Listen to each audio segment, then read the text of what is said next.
Allez, une petite réponse pour Fretless qui me pose des questions sur la visserie, où je les achète et qu'est-ce que j'utilise comme outil. Ouais, parce que qui n'a pas pété un jour un plomb sur ces putains de vis? Non, mais sans déconner, c'est trop chiant une vis forêt, quoi. Ouais, parce que putain, c'est une vis à la con que tu dois enlever, tu vois, et tu dois y passer normalement 3 secondes dessus, et tu y passes une demi-heure parce qu'elle est forée. Donc voilà, ça a été un peu radical, mais c'est pour ça que je suis passé sur les têtes cylindriques.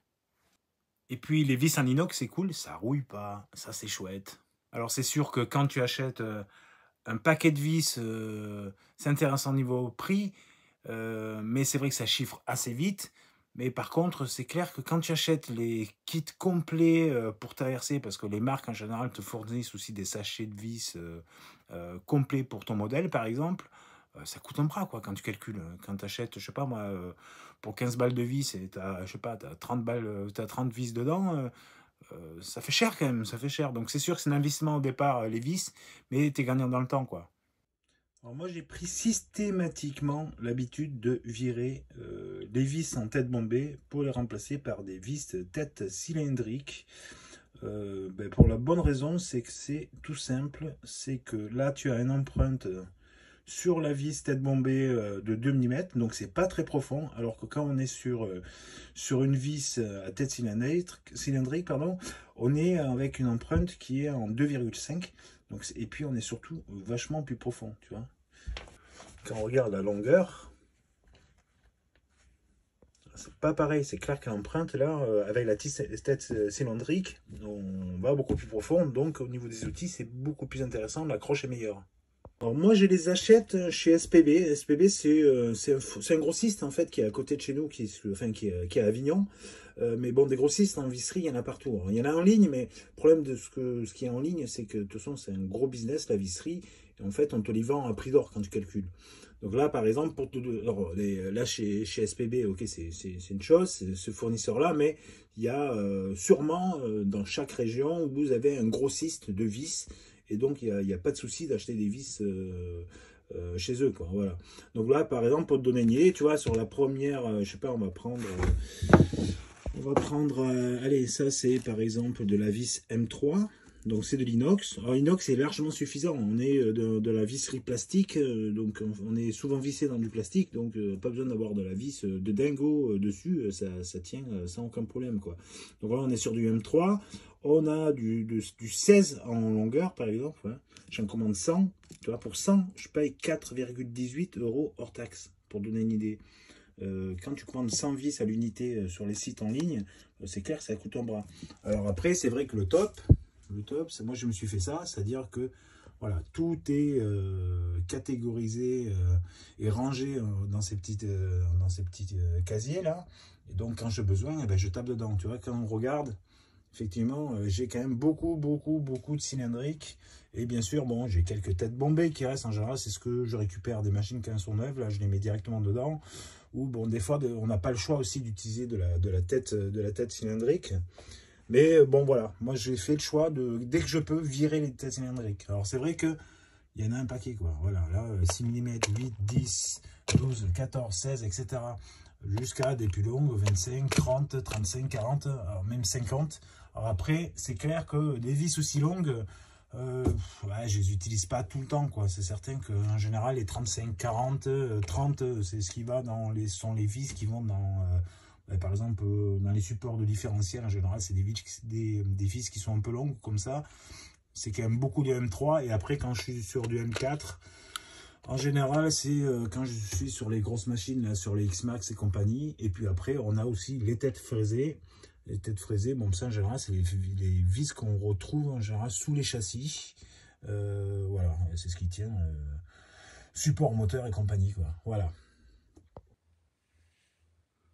Tu vois, par exemple, pour cette commande, vous voyez, par exemple, pour cette commande, j'ai 1500 vis. Et j'en ai pour 87 €. Donc si on rapporte ça au prix de la vis, c'est pas foufou au niveau tarif. Après, le top, c'est de pouvoir commander avec des potes ou vous partagez.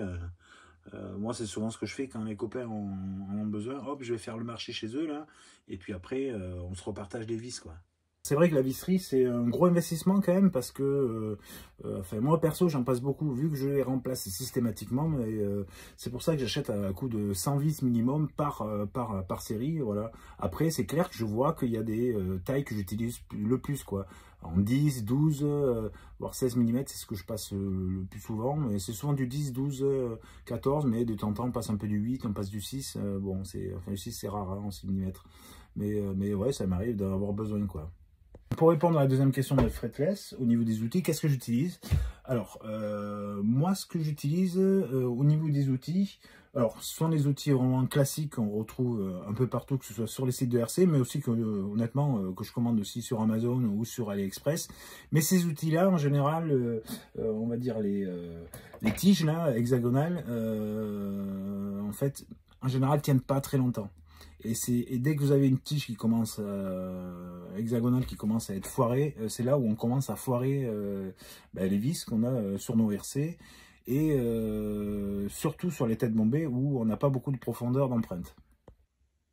Donc en général, j'utilise ces outils là basiques au départ, et quand les tiges commencent à être vraiment abîmées, alors ou je commence à raboter un petit peu à coup de disqueuse le début comment s'appelle de l'empreinte, pour récupérer l'empreinte qui est pas abîmée un peu plus bas. Donc ça, c'est le système D, on va dire. Mais bon, quand elles sont trop rabotées, après on n'accroche plus rien. Donc après, je commande des tiges que je remplace. Alors moi, j'en ai essayé pas mal. J'en ai essayé pas mal de tiges. Je commande du M-Line. M-Line, c'est chez les Allemands. Chez nos copains allemands là, qui sont Mobelbo Metz, donc je pense que c'est leur marque, et en fait ce sont des tiges avec un revêtement titane dessus. Donc en fait, au niveau de la durabilité, c'est clair que ça tient super bien, et avant de commencer à les foirer, on peut en dévisser un paquet de vis. Donc j'achète ce que je flingue le plus souvent, donc savoir du 2 et du 2,5.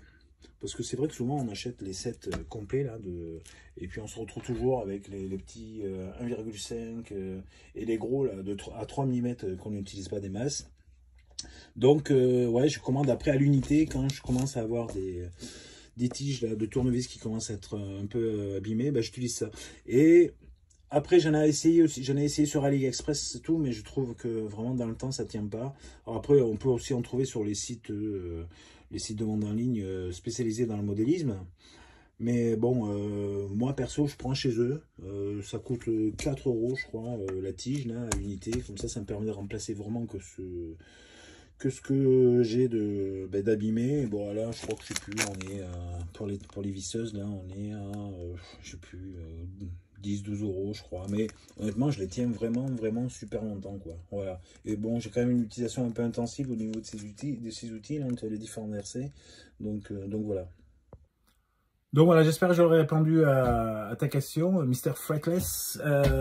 Écoutez, voilà, il n'y a pas de souci. Si vous avez des questions, posez-les moi. Et quand je peux les répondre en vidéo, je le ferai avec plaisir. Allez, à bientôt les gars. Ciao, ciao.